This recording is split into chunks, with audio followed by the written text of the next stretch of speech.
Hi, I'm Rachel, and in this course we will look at the structure of a typical research article.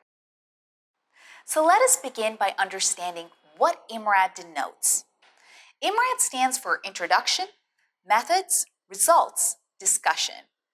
There is a conclusion and a reference section too, and we will examine each of these key content sections with examples, explaining their purpose in the article and what information should be provided in them during this course.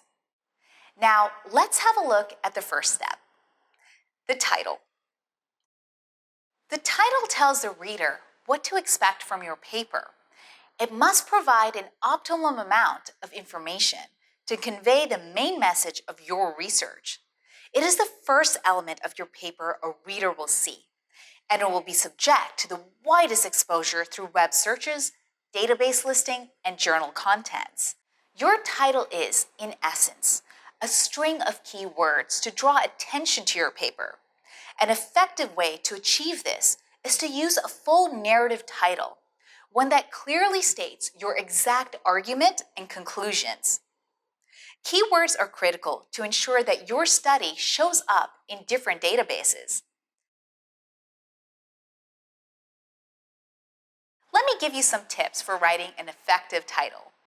Using field-specific keywords and acronyms is very important. Keywords are relevant for indexing, so its effective use is critical to ensure that your study shows up in different databases. Another tip would be to keep the title as a clear statement of key concepts. Also, your title should summarize the background of your research as well as highlight the importance of your paper. Your title should be detailed enough so that it accurately describes the contents of your paper, but not so technical that only specialists will understand it. Also, your title should be an explicit statement of findings.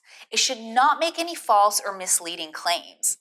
And finally, ensure that the title is not too long or too short. A title that is short risks leaving out important information, whereas a title that is too long is not considered to be a good practice for research papers. Make sure to use a full narrative title, one that clearly states your exact argument and conclusions.